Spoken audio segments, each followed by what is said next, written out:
Good evening, कैसे सब? बढ़िया। चलें, आज से अपन शुरू करेंगे चैप्टर नंबर 2।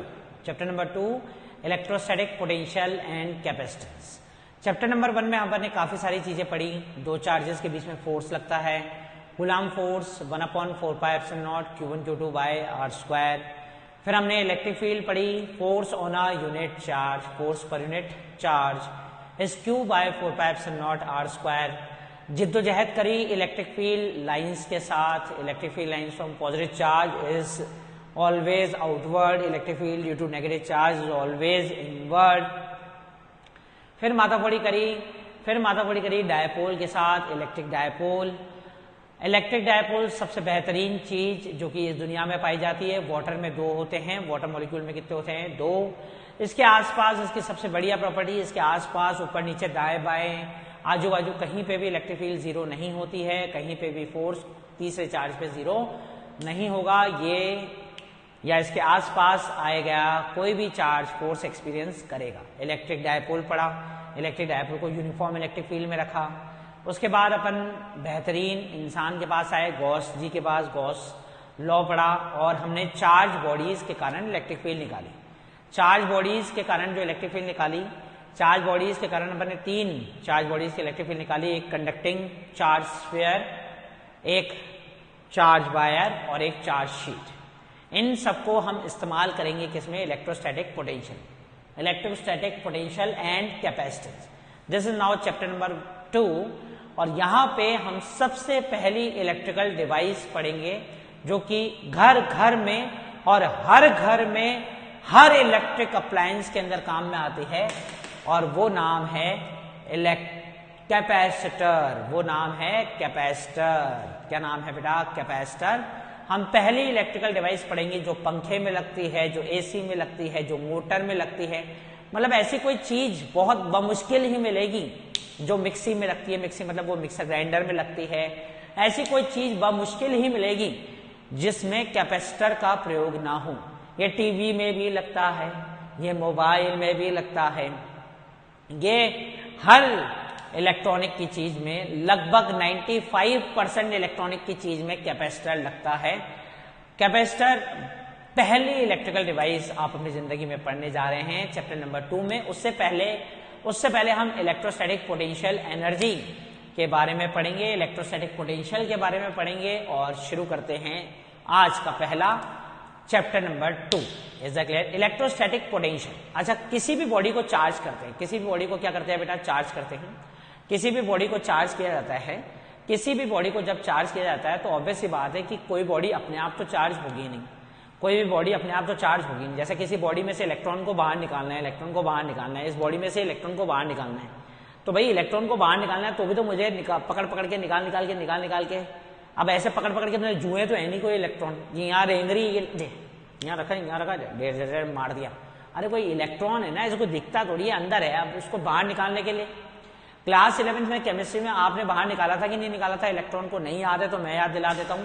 केमिस्ट्री में आपने फोटो इलेक्ट्रिक इफेक्ट पढ़ा होगा। क्या पढ़ा होगा? Photo electric effect. उसमें आप एक फोटो सेंसिटिव मेटल पे लाइट डालते हैं, लाइट कोई सी भी हो सकती है, हाई फ्रीक्वेंसी लाइट डालते थे, एक्स रेज, गामा रेज या विजिबल लाइट कभी कभी।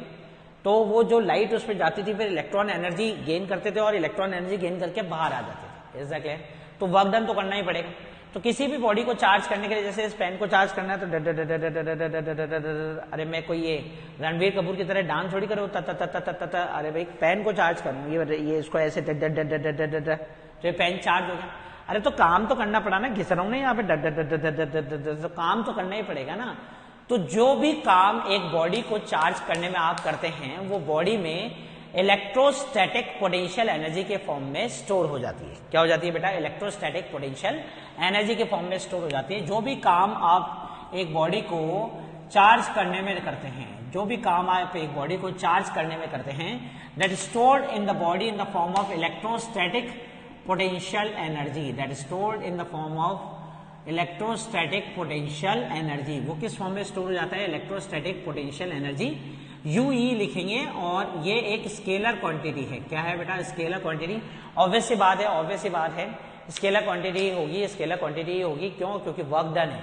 तो work done in charging a body, work done in charging a body work done in charging body is stored in the form of energy called electrostatic potential energy of the body, of the charged body, of the charge body, क्योंकि body charge हुई है तभी तो काम हुआ है, तभी तो काम हुआ है, और तभी तो उस चार्ज बॉडी में क्या आया बेटा, एनर्जी आई, जिसे हमने नाम दिया इलेक्ट्रोस्टैटिक पोटेंशियल एनर्जी। सही है।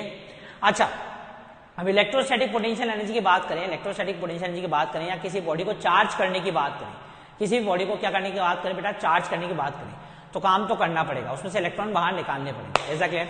अब जिंक की बात करें, अगर अपन थोड़ा सा डिस्कशन करते थे, पहले मैं कंसेप्चुअली समझा देता हूं, उसके बाद मैं आपको डेरिवेशन वगैरह भी करना सिखा देता हूं। अगर अपन जिंक की बात करें तो जिंक के बाद दो फ्री इलेक्ट्रॉन होते हैं। हर जिंक के एटम के पास क्या होते हैं बेटा, दो फ्री इलेक्ट्रॉन। जैसे जिंक का एटॉमिक नंबर कितना होता है, 30 होता है, तो 1s2, 2s2, 2p6, 3s2, 3s2, 3p6 और 3d10, और ये भाई साहब को साइड में लिख दिया मैंने 4s2। तो ये जो फ्री इलेक्ट्रॉन होते हैं, ये फ्री इलेक्ट्रॉन होते हैं हर एटम में, जिंक के हर एटम में क्या होता है बेटा, फ्री इलेक्ट्रॉन होते हैं 4s2। ये दो निकलना चाहते हैं, और जिंक Zn+2 बनना चाहता है। जिंक क्या बनना चाहता है, Zn+2 बनना चाहता है। तो जिंक अपने दो इलेक्ट्रॉन को क्या करना चाहता है, लूज करना चाहता है। तो क्या लूज कर देता है क्या भाया, चले जाते हैं इसके दो इलेक्ट्रॉन छोड़ के? नहीं नहीं नहीं नहीं नहीं, ऐसे तो, क्योंकि जैसे जैसे सपोज करो कि मैंने एक जिंक की प्लेट बनाई, क्या बनाई बेटा, जिंक की प्लेट बनाई, ये जिंक की प्लेट है, ये जिंक की प्लेट है, जिंक की प्लेट है, जिंक की जिंक की जिंक की जिंक की जिंक की जिंक की जिंक की प्लेट है। अब इसमें से मैंने कहा इसमें दो फ्री इलेक्ट्रॉन है, इसमें दो फ्री इलेक्ट्रॉन है, इसमें दो फ्री इलेक्ट्रॉन है, इसमें दो फ्री इलेक्ट्रॉन है जो कि बाहर निकलना चाहते हैं। ये एक एटम में दो फ्री इलेक्ट्रॉन है, बाहर निकलना चाहते हैं, आपस में बात कर रहे, बोले भाई यार निकलने, यार कहाँ फंसा रखा है साला, जिंदगी बर्बाद कर रखी है, निकलता क्यों नहीं। अब ये क्या है कि ये फ्री इलेक्ट्रॉन हिम्मत करके अगर बाहर आता भी, ये फ्री इलेक्ट्रॉन हिम्मत करके बाहर आता भी है, जैसे ये बाहर आ जाता है तो पीछे क्या क्रिएट हो जाता है, होल क्रिएट हो जाता है। पीछे क्या क्रिएट हो जाता है, होल क्रिएट हो जाता है। जैसे ये बाहर आता भी है तो पीछे क्या क्रिएट हो जाता है बेटा, होल क्रिएट हो जाता है। अब पीछे होल क्रिएट हो जाता है, ये होल फिर उसको अट्रैक्ट करता है, बोले आजा, कहां जा रहा है गोलू, कहां जा रहा है, चल बैठ जा अपनी जगह पे, चल चल बैठ जा अपनी जगह पे। तो बेचारा वापस आकर बैठ जाता है, जानना चाह रहा है, जानना चाह रहा है, लेकिन जैसे ही बाहर निकलता है पीछे से होल क्रिएट हो जाता है, होल कहता है कहां जा रहा है, आजा बैठ जा अपनी जगह पे, नहीं जाने दे रहा है। एनर्जी नहीं है इसके पास, एनर्जी नहीं है, एनर्जी नहीं है। अब अगर इसको एनर्जी दी जाए, इसको एनर्जी दी जाए, इसको एनर्जी दी जाए, अगर एनर्जी दी जाए और इतनी एनर्जी दी जाए, इतना इस पे वर्क करा जाए कि ये इलेक्ट्रॉन इतनी दूर ले जाऊं, इतनी दूर ले जाऊं, इतनी दूर ले जाऊं कि दोबारा ये इलेक्ट्रॉन कभी इसके होल के साथ इंटरेक्ट करे ही ना। मतलब ये जो ऐसे ही मैं इस इलेक्ट्रॉन को बाहर लेकर आऊं, जैसे ही मैं इस इलेक्ट्रॉन को बाहर लेकर आऊं, ये काले से कैसे बन गया, कलर कैसे चेंज हो गया भैया इसका, जैसे ही मैं इस इलेक्ट्रॉन को बाहर लेकर आऊं, जैसे मैं इस इलेक्ट्रॉन को बाहर लेकर आऊं, अभी मैं बाहर लेकर आए तो ये होल इसको क्या कर रहा है, पुल कर रहा है, आजा आजा, पुल कर रहा है, पुल कर रहा है, वापस आजा, वापस आजा। तो मुझे अगर इसको ये इसको पुल कर रहा है, आजा वापस आजा, और मुझे इसको बाहर लेकर जाना है, मुझे इसको बाहर लेकर जाना है, तो मुझे एक्सटर्नल वर्क करना पड़ेगा, एक्सटर्नल वर्क करना पड़ेगा, इसको एनर्जी देनी पड़ेगी, एनर्जी देनी पड़ेगी ताकि ये इतना दूर चले जाए, देखो तुम्हारी आंखों से भी दूर हो गया, इतना दूर चला जाए कि कभी इस होल के साथ इंटरेक्ट ही न करे, मतलब इस होल का उस इलेक्ट्रॉन पे कोई जोर न चले, चला जाए छोड़ के। तो कितनी दूर लेकर जाऊं इसको, कितनी दूर लेकर जाऊं, तो इनफाइनाइट पे लेकर जाऊं। तो जितना काम मुझे इस इलेक्ट्रॉन को इस जिंक की प्लेट से निकाल के इन्फिनिटी पर लेकर जाने में करना पड़ेगा, इन्फिनिटी पे लेकर जाने में करना पड़ेगा, उतना जितना काम मैं इसको इन्फिनिटी पे लेकर जाने में करना पड़ेगा, वही काम इस जिंक की प्लेट में, वही काम इस जिंक की प्लेट में स्टोर हो जाएगा as electrostatic potential energy, as electrostatic potential energy. अरे आया, एक इलेक्ट्रॉन को लेकर जाओ, दूसरे को लेकर जाओ, कहां लेकर जाओ, इतनी दूर ले जाओ उसके होल से, जैसे निकालोगे तो पीछे क्या क्रिएट हो जाएगा, होल। होल क्या करेगा, चल वापस बैठ जा, वापस खेचेगा, आजा आजा आजा। फिर आपको काम करना पड़ेगा, दूर लेकर जाना पड़ेगा, दूर लेकर जाना पड़ेगा, दूर लेकर जाना पड़ेगा, दूर लेकर जाना पड़ेगा। कितनी दूर लेकर जाना पड़ेगा, ताकि कि वो इलेक्ट्रॉन और इस होल का कोई संबंध ना रह जाए, ये होल उस इलेक्ट्रॉन पे अपना जोर ना चला सके। अभी तो जोर चला रहा है, बोले आजा कहां जा रहा है, आजा कहां जा रहा है, तो इतनी निकाल के इतनी दूर लेकर जाना है कि वो होल जो यहां पे क्रिएट हुआ उस इलेक्ट्रॉन पे अपना जोर ना चला सके, लेकर चले जाओ तो काम तो करना पड़ेगा, एनर्जी तो देनी पड़ेगी। और जो एनर्जी आप उस इलेक्ट्रॉन को बाहर लेकर आने में, जो एनर्जी आप उस इलेक्ट्रॉन को बाहर लेकर आने में और बाहर लेकर आने के बाद इन्फिनिटी तक लेकर जाने में, बाहर लेकर आने के बाद इन्फिनिटी तक लेकर जाने में, बाहर लेकर आने के बाद इन्फिनिटी तक लेकर जाने में जो काम आप करते हो वो उस चार्ज प्लेट में, वो उस चार्ज प्लेट में इलेक्ट्रोस्टैटिक पोटेंशियल एनर्जी के फॉर्म में स्टोर हो जाता है। अरे बात समझ में आई? सिंपल सी कहानी है। हम कभी भी किसी भी मेटल प्लेट को चार्ज करेंगे, उसमें से इलेक्ट्रॉन को बाहर निकालेंगे, तो जब भी हम इलेक्ट्रॉन को बाहर निकालेंगे तो पीछे क्या क्रिएट हो जाएगा? होल। होल उसके ऊपर क्या लगाएगा? पुल, अट्रैक्शन का पुल लगाएगा कि वापस खींचेगा। लेकिन अगर हमें इलेक्ट्रॉन को बाहर लेकर जाना है, प्लेट को क्या करना है? चार्ज करना है, तो हमें वर्क करना पड़ेगा उस फोर्स ऑफ अट्रैक्शन के अगेंस्ट, और फिर मुझे उसको कहां तक लेकर जाना पड़ेगा? इन्फिनिटी तक, ताकि वो दोबारा कभी इस होल के पास ना आ पाए और फाइनली प्लेट क्या हो जाए? चार्ज हो जाए। जितना काम मुझे उस इलेक्ट्रॉन को बाहर निकालकर इन्फिनिटी तक लेकर जाने में करना पड़ा, वो काम उस चार्ज प्लेट में एनर्जी के फॉर्म में स्टोर हो जाएगा और उस एनर्जी को क्या कहा जाता है? इलेक्ट्रोस्टैटिक पोटेंशियल एनर्जी कहा जाता है। Is that clear? अब डेफिनेशन भी लिख देते हैं कि साइंटिस्ट लोग किस तरह से डिफाइन करते हैं इलेक्ट्रोस्टैटिक पोटेंशियल एनर्जी को। फिर हम डेरिवेशन भी कर देते हैं कि इलेक्ट्रोस्टैटिक पोटेंशियल एनर्जी का डेरिवेशन कैसे करेंगे, क्या फॉर्मूला होगा इसका, कितना एनर्जी कितना वर्क करना पड़ेगा। तो पहले तो इलेक्ट्रोस्टैटिक पोटेंशियल एनर्जी की डेफिनेशन का कंसेप्ट वही है, उसको बस उल्टा करके लिखा है। कैसे मैं बताता हूं। वर्क डन, इन्होंने डेफिनेशन क्या करा? Work done in bringing, electrostatic potential energy की डेफिनेशन है work done in bringing a charge from infinity to a point in the electric field of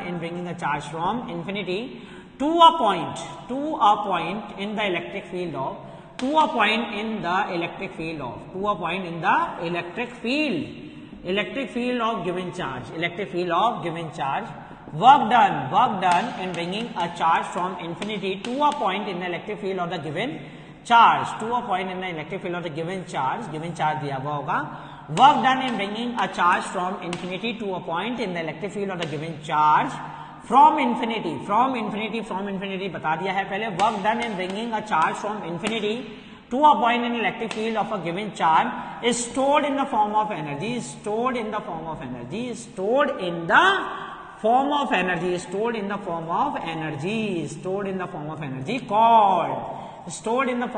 called electrostatic potential energy,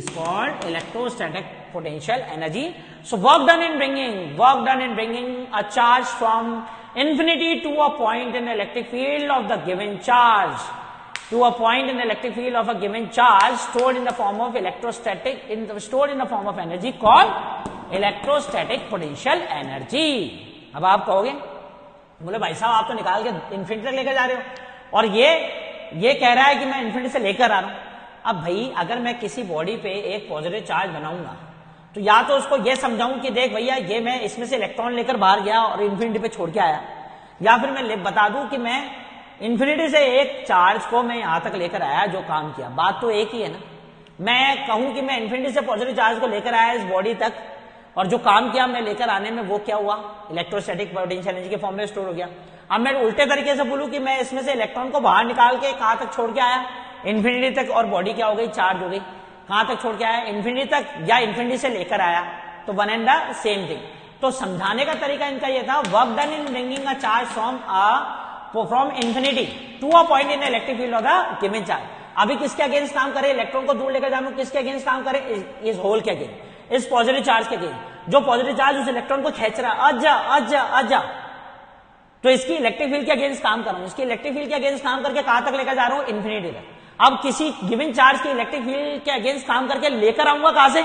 infinity में। या छोड़ के आऊं इन्फिनिटी पे या लेकर आऊं इन्फिनिटी पे, बात तो एक ही है। तो इन्होंने समझाया work done in bringing a charge from infinity to a point in the electric field of the given charge. अगर एक कोई गिवन चार्ज है उसकी इलेक्ट्रिक फील्ड में इन्फिनिटी से पकड़ के किसी चार्ज को लेकर आने में किया गया काम स्टोर हो जाता है एनर्जी के फॉर्म में, और उसे हम कहते हैं इलेक्ट्रोस्टैटिक पोटेंशियल एनर्जी। और हम कहते हैं कि किसी एक चार्ज की इलेक्ट्रिक फील्ड के अगेंस्ट इलेक्ट्रॉन को बाहर निकाल के कहां तक छोड़ के आए, इंफिनिटी तक छोड़ के आने में जो काम किया गया वो एनर्जी के फॉर्म में स्टोर हो जाता है, that is called electrostatic potential energy. So definition and the concept one and the same thing. तो work done in bringing a charge from infinity to a point in the electric field. किसी के against तो काम करोगे ना, यहां पे किसके अगेंस्ट काम करो, होल के अगेंस्ट, यहां पे किसके अगेंस्ट काम करो, in the electric field of the given charge. तो work done in bringing a charge from infinity, work done in bringing a charge from infinity to a point in the electric field of the given charge stored in the form of energy, and that energy is called electrostatic potential energy. Hold on for the video and please note down the definitions. So should we move forward towards its derivation? चलिए जल्दी करिए, चलिए आइए अब derivation करेंगे कि कितना काम कर रहे हैं, कितना काम कर रहे हैं भैया, कितना ही काम कर रहे हैं। तो देखते हैं इलेक्ट्रोस्टैटिक पोटेंशियल एनर्जी की डेरिवेशन, कितना काम किया आपने।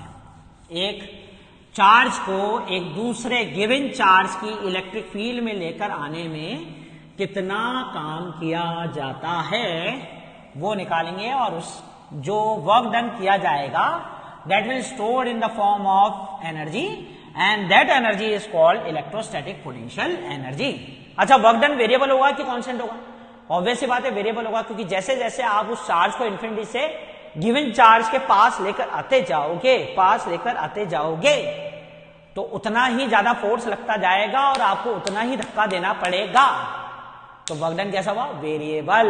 अच्छा, वेरिएबल वर्क डन का formula dW = F dot dx। चले आओ बेटा, चलो जय श्री राम, आगे बढ़ते हैं अपन। तो एक गिवन चार्ज ले लेते हैं, पहले क्या ले लेते हैं, गिवन चार्ज। मैंने कहा ये एक गिवन चार्ज है, +Q ले लिया। क्या ले लिया? +Q। इसकी इलेक्ट्रिक फील्ड वैसे तो इन्फिनिटी तक होती है, लेकिन जैसे जैसे दूर जाते क्या होती जाती है, कम होती जाती है। तो मैंने कहा इसकी इलेक्ट्रिक फील्ड यहां तक मेजरेबल है। यहां तक क्या है बेटा? मेजरेबल है। स्फीयर और इन्फ्लुएंस है, यहां तक कोई चार्ज आता है, यहां तक कोई चार्ज आता है तो उस पर फोर्स ऑफ अट्रैक्शन लगता है। उसमें फोर्स ऑफ अट्रैक्शन या फोर्स ऑफ रिपल्शन दोनों लगते हैं।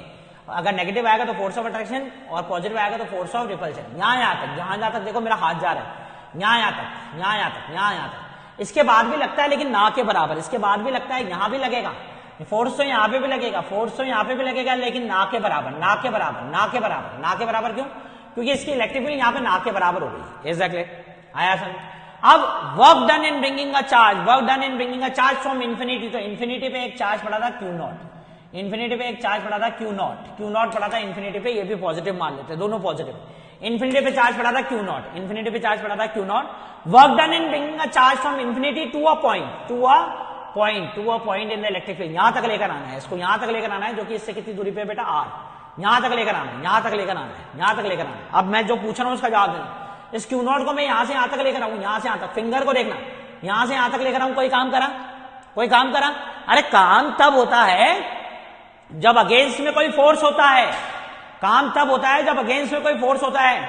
अब यहां तो इसकी इलेक्ट्रिक फील्ड यहां के ना के बराबर है, तो कोई काम नहीं है, क्योंकि धक्का मिल ही नहीं रहा, ये इसको धक्का दे ही नहीं रहा है यहां पे, क्योंकि इलेक्ट्रिक फील्ड लगभग, इसकी इलेक्ट्रिक फील्ड, इस गिवन चार्ज की इलेक्ट्रिक फील्ड यहां पे लगभग क्या है? 0। तो इसको धक्का मिल रहा है, तो खुश मजे से खड़ा है, बोले आ जाओ भैया मजे से। अब मैं इसको यहां से यहां तक लेकर आया तो भी वर्क डन कुछ भी नहीं। अब मैं अंदर लेकर आऊंगा तो वर्क डन होगा, यहां लेकर आऊंगा तो वर्क डन होगा, बिल्कुल होगा। क्यों? क्योंकि यहां पे ये भाई साहब, ये गिवन चार्ज, इस पे क्या लगाएंगे? फोर्स लगाएंगे। गिवन चार्ज इस पे क्या लगाएंगे बेटा? फोर्स लगाएंगे, बाहर की तरफ फोर्स लगाएंगे। मैंने मान लिया अभी कितनी दूरी है इससे?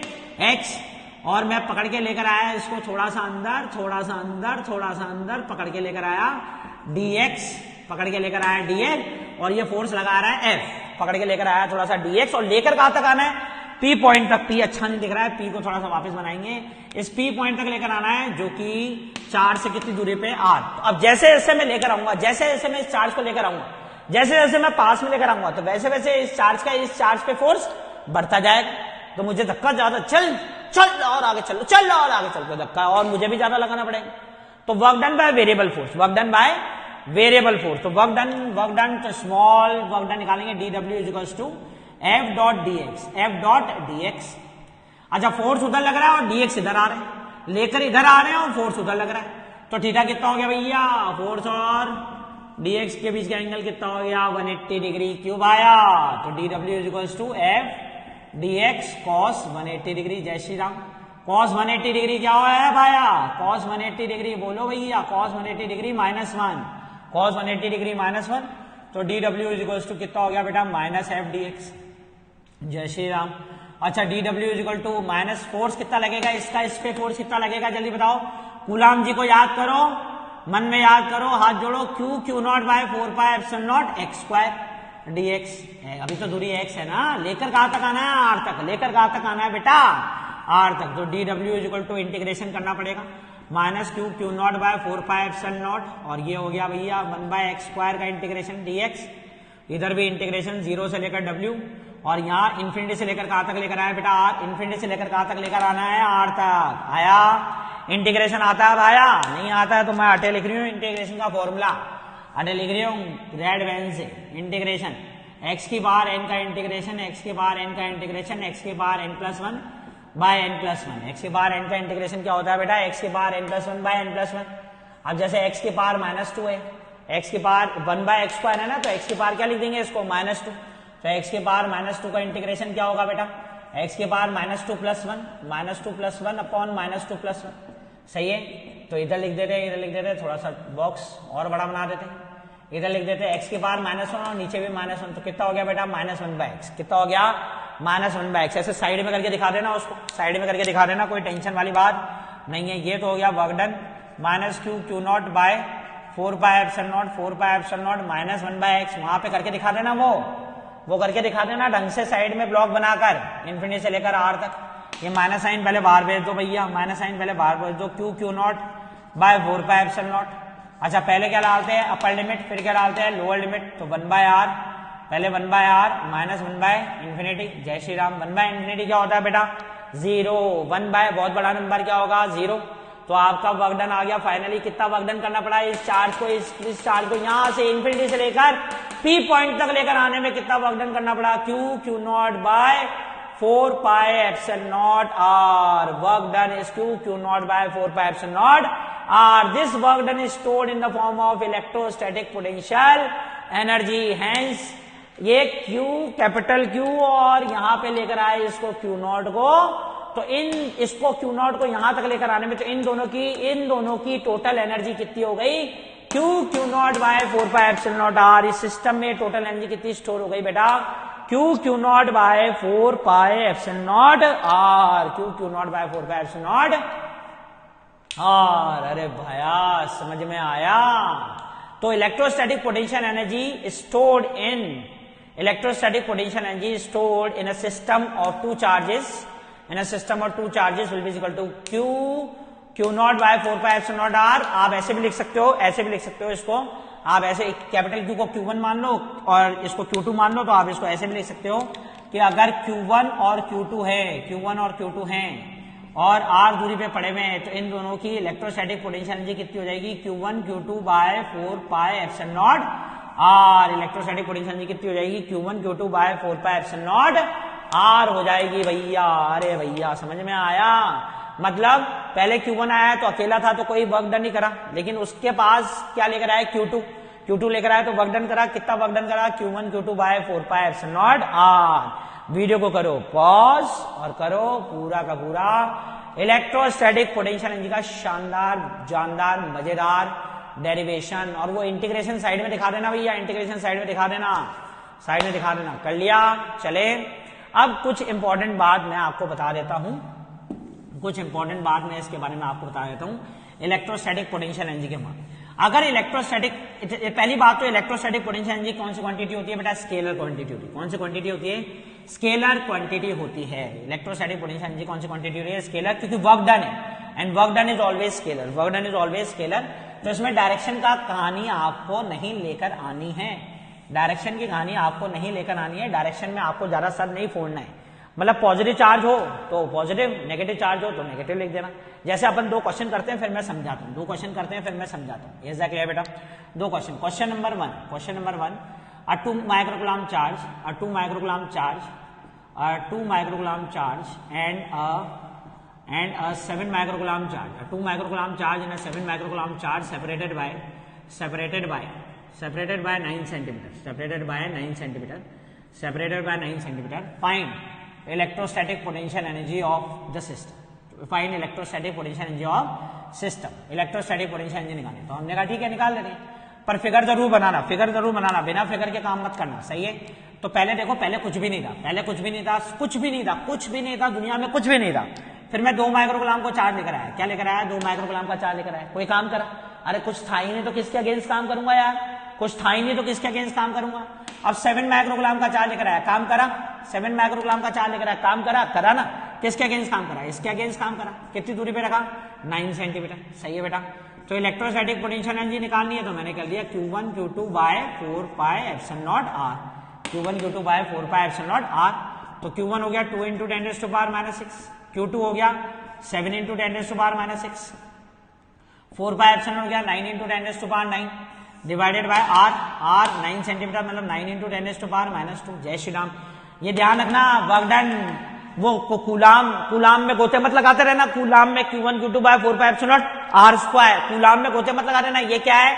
Q1 Q2 by 4 pi epsilon not R, work done है, work done. Electrostatic potential energy is always inversely proportional to R in scalar, सही है। ये 9 से 9 गया, ये 10 की पावर -6, 10 की पावर -6, -6 -12 और 9 -3 और नीचे -1, तो 2 7 14 इंटू 10⁻⁻1, 10⁻⁻1 बिल्कुल ठीक है। -6 -12 -3 तो 1 बचेगा, सही है। तो मतलब 1.4 जूल का वर्क करना पड़ा, 1.4 जूल का वर्क करना पड़ा। अब एक और क्वेश्चन करेंगे, समझा रहा हूं, एक चीज समझा रहा हूं आप।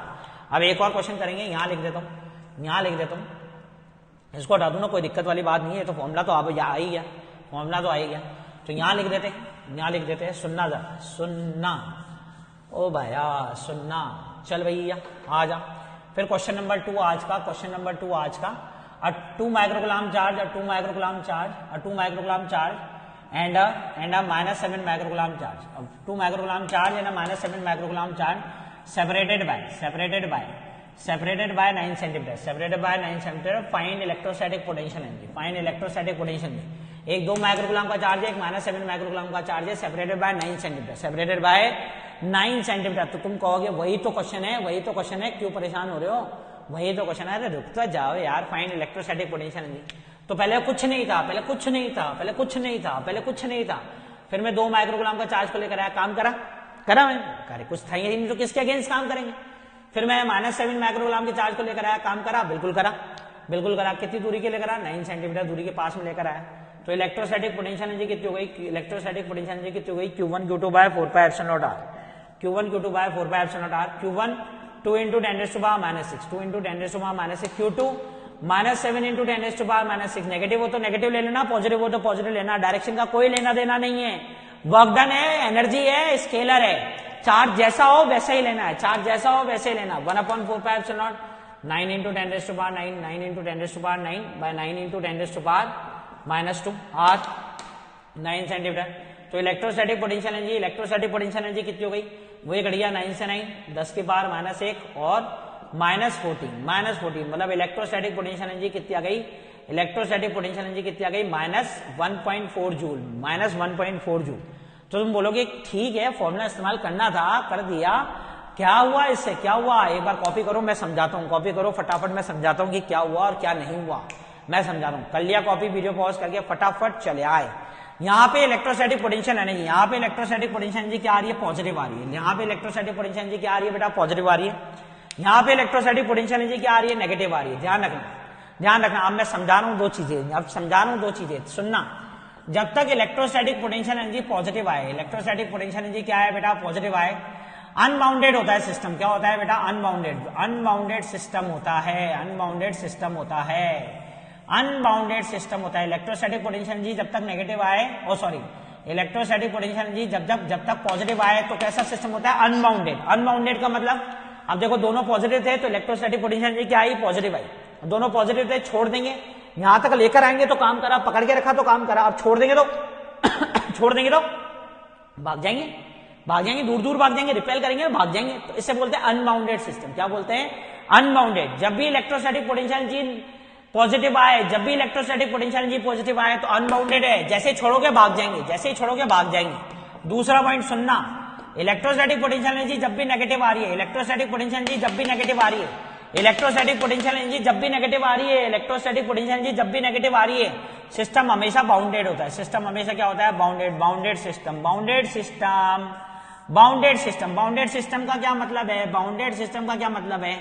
ये देखो इलेक्ट्रोस्टैटिक पोटेंशियल एनर्जी क्या आ रही है? नेगेटिव आ रही है। इसका मतलब एक पॉजिटिव है एक नेगेटिव है, एक पॉजिटिव है एक नेगेटिव है। जैसे छोड़ दोगे आजा आ गले लग जा, ऐसे मिल जाएंगे बाउंडेड, ऐसे मिल जाएंगे ऐसे बाउंडेड। अरे बात समझ में आई? आपने क्लास 11th में केमिस्ट्री में एटॉमिक स्ट्रक्चर पढ़ा होगा। क्लास 11 में केमिस्ट्री में एटॉमिक स्ट्रक्चर पढ़ा होगा। एटॉमिक स्ट्रक्चर के अंदर आपने energy of electron in first orbit पढ़ी होगी। Energy of electron hydrogen atom के अंदर -13.6/n², याद है? -13.6/n²। तो पहली ऑर्बिट की एनर्जी कितनी हुई? -13.6। ये एनर्जी वही एनर्जी निकाल रहा हूं मैं, निकाल के दिखाऊंगा इसमें भी निकाल के दिखाऊंगा, ध्यान रखना।